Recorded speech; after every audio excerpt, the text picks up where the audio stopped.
A paz do Senhor, meus irmãos, estamos aqui para gravar mais um programa Profissões Bíblicas. E estamos aqui diretamente em um programa da TV Manaim, da Rádio Manaim, também que um programa que faz parte da Igreja Cristã Maranata no YouTube. E eu convido a você que não se inscreveu a se inscrever no canal da igreja, a curtir, compartilhar, comentar. Vai ser uma grande alegria receber uma mensagem sua ali no programa. Estamos aqui para continuar tratando sobre os militares, né? A parte militar contida na palavra do Senhor. E com isso, eu estou aqui com o nosso pastor major da Força Aérea, o pastor Wellington. Paz do Senhor, pastor Felipe, a paz do Senhor a todos. E nós estamos aqui gravando esse programa até sem os meus companheiros habituais, né? Que é o pastor Jadson, o pastor Vitor. Manda até um abraço para os irmãos, sempre estão conosco aí. Mas vou deixar um texto da palavra do Senhor que retrata bem o programa que nós vamos tratar hoje. Diz assim, lá em Joel, capítulo 3, verso 10. Forjai a espada das vossas enxadas e lanças das vossas foices. Diga ao fraco, eu sou forte.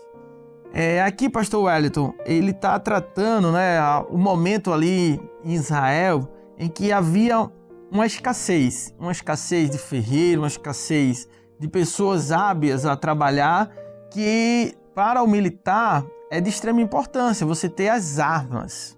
Então, quando nós tratamos aqui no texto que forjar a espada das vossas enxadas, ele está transformando aquilo que é um utensílio de trabalho, de campo, de produção, em um utensílio de guerra. Então, um momento de extrema, vamos dizer assim, cautela, de extrema necessidade, e lança das vossas foices. E eu pergunto ao senhor, hoje, as armas que o exército, né, as forças, elas têm, podem influenciar, podem ser decisivos na vitória ou na derrota de uma guerra? Com certeza, né? Voltando lá no texto, nos fala de ferramentas da agricultura, passando para a guerra, né? A foice para a espada, baseado no quê? No metal. Porque naquela época ali, algumas nações já tinham domínio sobre o ferro. Muito bom. Então a tecnologia, ela influencia diretamente na força armada. Nós comentamos no último episódio que só havia o exército na época bíblica, Antigo Testamento, Novo Testamento. Aí a tecnologia vem e cria o navio. Aí pega dentro do navio, bota um canhão. Então aquele navio deixa de ser um meio de transporte para ser um meio bélico. Isso aconteceu também com o avião. Em princípio, o avião é um meio de transporte. Você põe um armamento no avião, já passa a ser um meio de combate. Aí você já tem exército, marinha e aeronáutica. E hoje a tecnologia não para, continua avançando, né?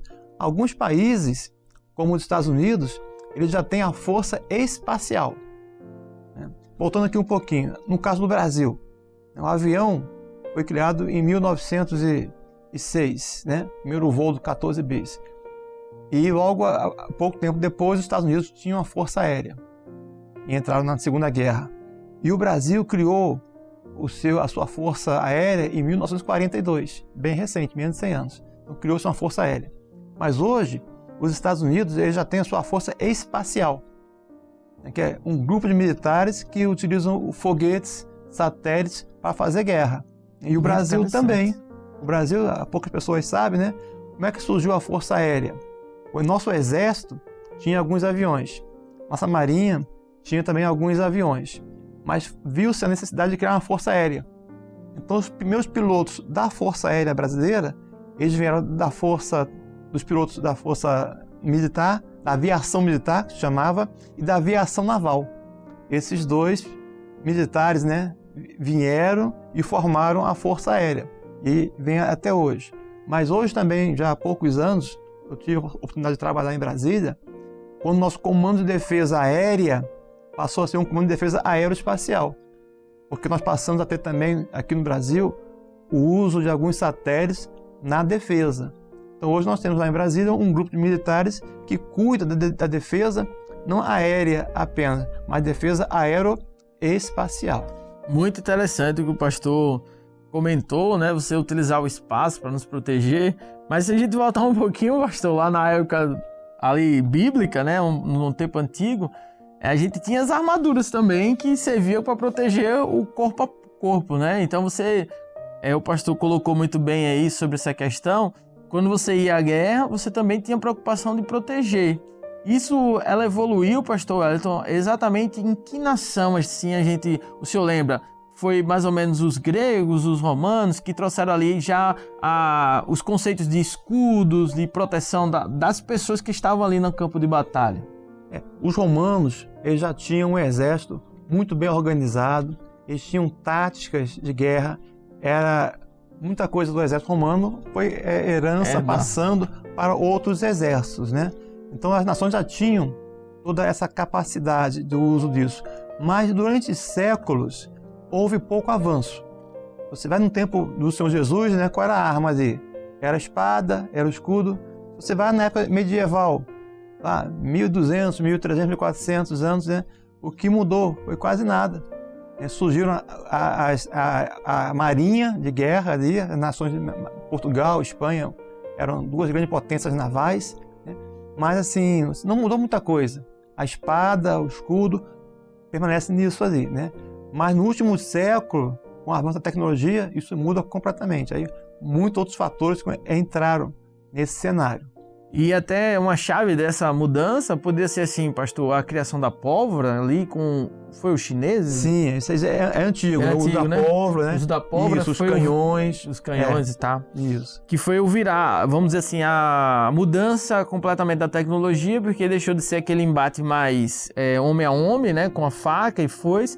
Apesar que a gente tem isso muito na Primeira Guerra ainda, quando a gente olha para a Primeira Guerra Mundial, a Grande Guerra Mundial, houve um embate também muito físico, né? Nas trincheiras, exatamente.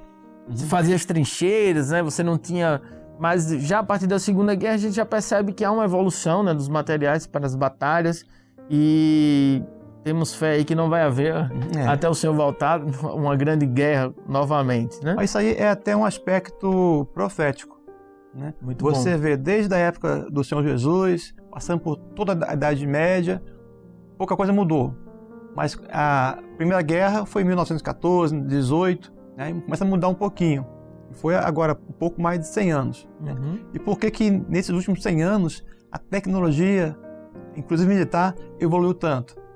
Daniel diz, né? Porque a ciência se multiplicará. Então o que nós temos de avanço em todas as áreas do conhecimento, inclusive na área militar, nos últimos anos foi um aumento exponencial, uma multiplicação grande da ciência, da tecnologia, inclusive no meio militar. Muito bom. Mas, pastor Wellington, eu queria trazer aqui novamente uma colocação que o apóstolo Paulo ele faz, que é extremamente importante para nós como igreja, né? E dentro do que as profissões estão ali contidas na palavra, que é quando ele traz lá em Efésios 6 as características do soldado.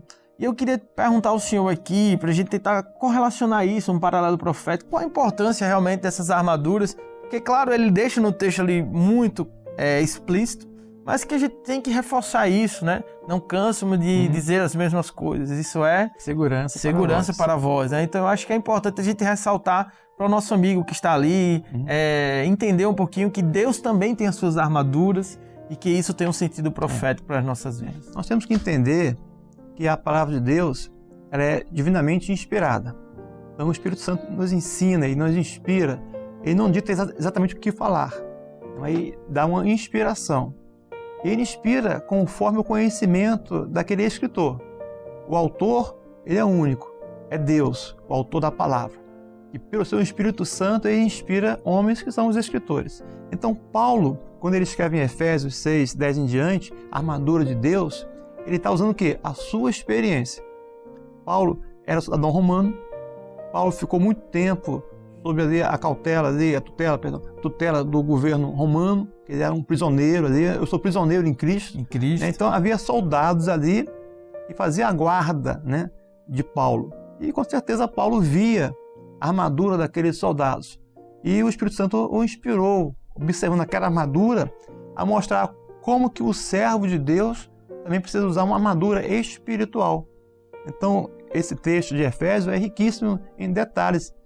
O escudo, por exemplo. O escudo é uma arma de defesa. Aí Paulo vai e fala, tomar sobretudo o escudo da fé. A fé é nossa defesa, nossa proteção, é o firme fundamento de nossas vidas. Glória a Deus. A espada já é uma arma de ataque, né? Mas também de defesa também, autodefesa, né? Ele vai comparar, né, a espada com uma palavra de Deus. Então aí vem o capacete da salvação e todos os detalhes. Cada item da armadura que Paulo descreve tem uma aplicação profética para nossas vidas. Não como uma batalha carnal, né? Mas assim, é espiritual. A batalha espiritual que nós todos, os servos, travamos no nosso dia a dia.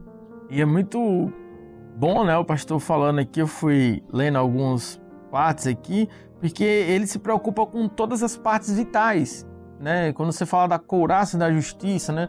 A couraça que protege o coração, protege ali os lombos, né? O calçado no evangelho da paz, né? Que é a nossa preocupação de levar essa mensagem.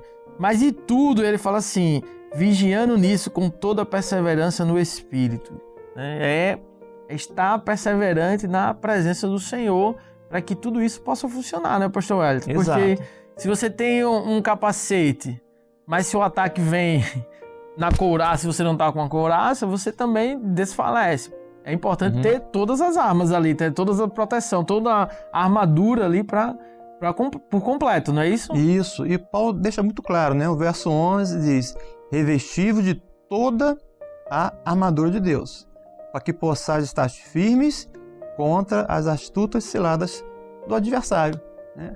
O militar sempre está visando o quê? A proteção contra o inimigo, contra esse adversário aqui. E há também o adversário de nossas almas. E o apóstolo Paulo, quando ele acaba a sua carreira, ele já está idoso, lá, quando ele escreve a Timóteo, né, ele fala, acabei a carreira, né, guardei a fé. A carreira dele, né, mas ele guardou o quê? A fé. Amém, glória a Deus. Meus irmãos, vocês têm visto a importância, né, da armadura, da parte militar, que está contida na palavra do Senhor, que tem um teor profético imenso, né? A importância de você estar revestido dessas armaduras vai nos garantir a permanência no reino, a batalhar pela nossa salvação, a garantir também o grande e glorioso dia que estamos aguardando, que é o arrebatamento. Então, revestivos, esteja aí pronto, firme, né, perseverante, como sentinela ali, como a palavra diz, né, o nosso não dormita aquele que guarda Israel, não dormita, o Senhor não dormita, não vamos dormitar também quanto às armaduras de Deus. Pastor Wellington, eu queria agradecer a sua presença aqui para trabalhar sobre esse assunto, deixar meus agradecimentos aqui.